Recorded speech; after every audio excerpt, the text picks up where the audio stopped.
Bonjour. Bonjour. Un auditeur a laissé un commentaire suite au constat robotisation. Il m'apparaît fort intéressant, alors je vais te le lire et tu vas le commenter au fur et à mesure de la lecture. Ok? Oui, ben, si je peux. Hein. Alors, il dit: j'ai jugé bon de reproduire ci-dessous un texte de Burckhardt, car vous avez tous les deux évoqué l'idée d'inversion et de reflet du reflet. Et c'est en lien direct avec ce que la tradition islamique appelle barzakh. Moi, je ne sais pas comment on le dit. Oui, c'est ce que la tradition islamique dit là, c'est la même chose que le bardo tibétain. C'est-à-dire c'est un état intermédiaire entre, en quelque sorte, la vie, la mort et la renaissance, si on veut. Voilà. Ok. D'autant plus que l'esprit antitraditionnel, pour s'imposer, a besoin de nier l'idée de hiérarchie, y compris celle qui implique la primauté de l'intellection. Et en effet, si on se place au point de vue de la manifestation, la matière semble précéder la pensée. Ouais. Oui, c'est sûr, c'est tout à fait ça. L'intellection, c'est exactement ce que un homme comme Guénon va appeler l'intuition intellectuelle.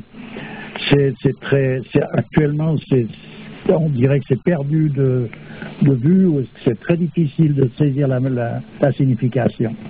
Alors c'est le lien direct qu'il y a en somme entre Dieu et nous. Voilà, entre Dieu et l'homme. Si on peut encore appeler ça en lien. Et ce qui est, on peut corrompre l'intelligence, mais on ne peut pas la corrompre à cœur. Et c'est le point central de l'homme, cette intelligence. C'est cette intelligence-là qui est située dans le cœur de l'homme. Tu as quelque chose à dire sur le fait que la matière semble précéder la pensée? Oui, ben dans la vie courante, c'est clair, on voit quelque chose, puis on pense. Il y a un mouvement qui fait que ça commence par l'objet ou par la matière, ou bien sa propre matière d'ailleurs, et ensuite on pense. Voilà, c'est cette vision-là. Mais comme celle-ci chez l'homme n'est pas seulement la conséquence d'un processus qui part de la matière inerte et aboutit à une intelligence humaine, mais est aussi et surtout le reflet du principe, du point de vue métaphysique, l'ordre est inverse. Oui, bien sûr, c'est-à-dire que ce qui est appelé, pour moi c'est d'ailleurs comme ça que, quand je dis moi ce que le monde en général appelle concret, ça c'est concret d'un point de vue, mais d'un point de vue métaphysique c'est abstrait plutôt, on pourrait dire alors. C'est l'inverse, c'est-à-dire ce qui est abstrait, pour moi je trouve que c'est ça qui est concret, puisque c'est ce qui est principiel, ce qui est immuable. Donc c'est ça pour moi le concret. Ce qui est en mouvance continue ne peut pas être quelque chose de concret, c'est abstrait, si on regarde ça de mon point de vue. Voilà, alors que, évidemment, dans le langage courant, c'est inversé. Parce que quand on voit un objet ou qu'on on voit de la matière, c'est ça qui est concret. Qu'est-ce qu'on vit sur la Terre? Oui, mais concrètement, on me dit toujours, oui, mais concrètement, comment est-ce qu'on fait? Alors, pour moi, ce côté, je le renverse personnellement. Moi, concrètement, c'est pas qu'est-ce qu'on fait, c'est dans quel état on se pose, dans quel état sommes-nous, c'est qu'est-ce qui nous permet, c'est cet état qui nous permettra de faire ce qui est en rapport avec cet état et évidemment en rapport inévitablement avec notre propre destinée. Donc concrètement, c'est quelque chose qui est à l'origine. Oui. C'est une cause, le concret pour moi, c'est pas un effet. Et ce qui en découle, c'est l'action? Oui, il peut découler une action, mais je veux dire, c'est toujours, il y a une subordination, il y a un ordre hiérarchique. D'accord. Bon, je continue. En d'autres termes, la fin et la cause se rejoignent. Oui, bien sûr. Tandis que le moyen fait office de lieu provisoire, à l'instar du goulot d'un sablier. Voilà, c'est ça. Oui, c'est le passage qui permet de passer d'un état à l'autre. Par exemple, ben voilà, on peut le représenter par le goulot d'un sablier. Ça fait. D'accord. C'est ça que j'appelle en réalité une démarche et une expérience personnelle. Quand je dis quelqu'un, pour comprendre quelque chose, il doit faire une démarche. Cette démarche, c'est ça, c'est l'image de cette démarche en réalité, voilà. Mais j'ai l'impression de voir qui a pu faire ces commentaires, parce que c'est exactement comme c'est très bien présenté, mieux que moi dans le langage d'ailleurs. Je vois très bien qui a pu le faire. C'est l'habitude à présenter ce genre de commentaires. Ben, sacrée intuition intellectuelle en tout cas. Oui, en tout cas, je remercie toujours le commentateur parce qu'effectivement, il est exactement à la position qu'il faut. Là. Alors, dans la tradition, on dit que les extrêmes se touchent. Mm-hmm. Oui, tout à fait. Oui, les extrêmes se touchent. La cause, d'ailleurs, la démonstration de ça, c'est justement dans le monde où la matière a l'air de précéder la pensée, et dans la réalité, c'est la pensée en somme qui précède la matière, ce qui veut dire donc ces deux choses-là se rejoignent à un moment donné l'une en face de l'autre, ce qui veut dire qu'elles sont finalement exactement identiques, c'est-à-dire que c'est le même point. L'ensemble de tout ça représente le même point. Le Barzakh est à la fois une cloison et un point de jonction entre deux degrés de réalité. Oui, c'est justement ce passage qui fait que tu passes d'un degré à l'autre. Donc il y a une cloison, effectivement, où tu ne peux pas passer n'importe comment. Et il y a en même temps, c'est le chemin qui te permet d'y aller. Oui, mais c'est l'histoire, c'est exactement ce que j'avais dit sur le plan initiatique. Voici la clé de la porte du jardin. Oui. À toi, à présent, de cultiver ce jardin. Alors il faut la clé qui permet d'ouvrir cette porte. Donc cette porte en question, il y a donc bel et bien une cloison, mais en même temps il y a le passage là. D'accord. Bon, ça c'était une citation de Titus Burckhardt. Tout ce qui va suivre, c'est de Burckhardt. Hein. Oui. Voilà. Donc le Barzakh est à la fois une cloison et un point de jonction entre deux degrés de réalité, en tant qu'il est intermédiaire, il renverse, à l'instar d'une lentille, le faisceau de lumière qu'il transmet. Oui, c'est d'ailleurs ça. Par exemple, on retrouve ça dans le bardo. Cette position, quand le moine qui accompagne le mort lui dit qu'il verra, donc à un moment donné, il va se trouver en face d'une lumière intense qui va l'éblouir, et que c'est là qu'il doit passer, et par contre, il va trouver un peu plus, dans un autre lieu, une lumière toute douce et tendre qui l'attire plutôt. Et c'est là il faut pas qu'il y aille. Ben, dans la tradition musulmane, c'est pareil, puisqu'il y aura un grand feu, et c'est là qu'il faudra sauter, et voilà, les gens iront, la plupart, dans l'eau. Voilà, c'est ça. Oui, c'est dans toute tradition, on ne peut pas exprimer ça autrement, mais c'est chaque fois avec des petites modifications, voilà. Mais c'est exactement ça. Et dans le bardo, il y a 40 jours de passage. Ce qui veut dire que chaque jour, le moine vient répéter en quelque sorte un peu les mêmes choses aux morts, dans le sens que si tu t'es... Ça veut dire que si tu t'es loupé, tu peux te reprendre, tu as 40 fois pour te reprendre. Oui. Voilà, donc il y a quand même...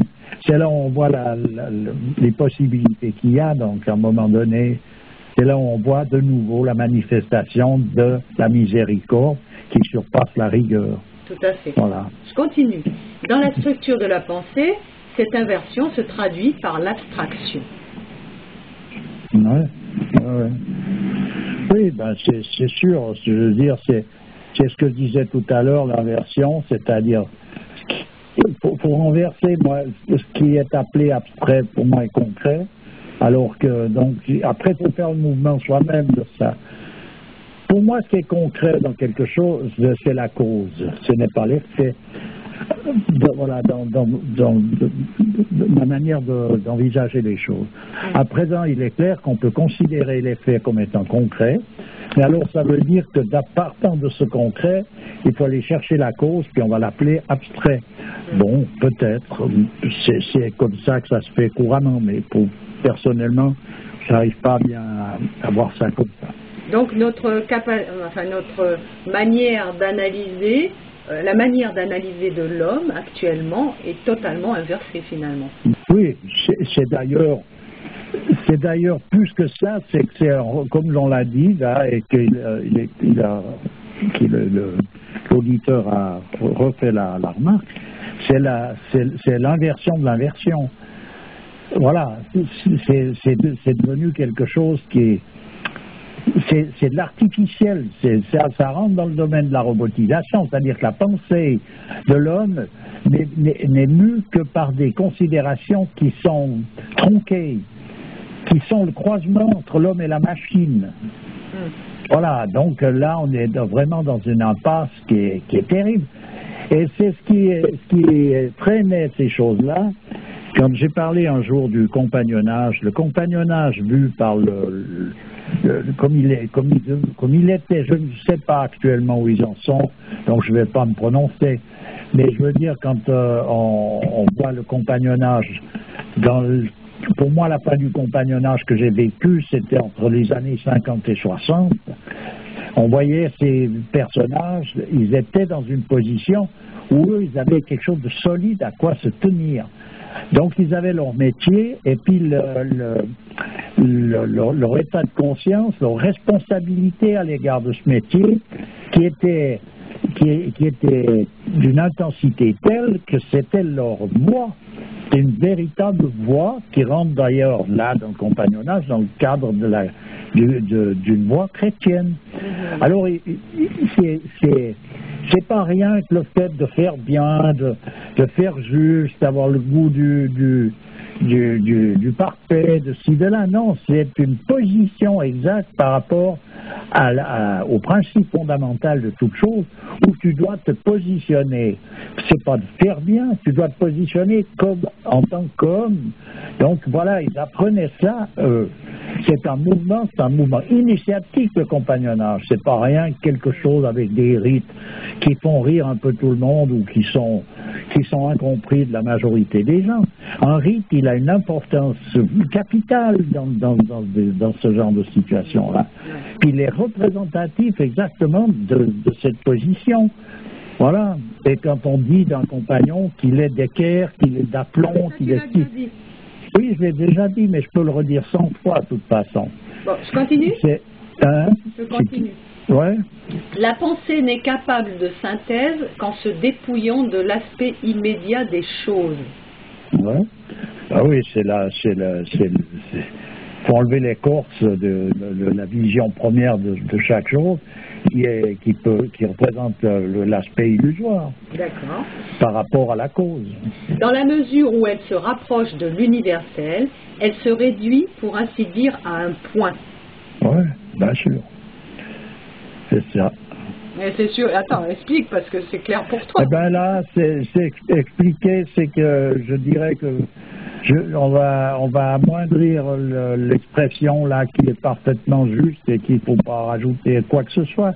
La seule chose que je pourrais dire, c'est que pour comprendre ça comme il faut, d'ailleurs l'ensemble de tout ce qui a été dit, il faut donc soi-même faire une démarche qui consiste à passer par cette cloison qui permet d'arriver dans un état, c'est-à-dire de passer d'un état à un autre.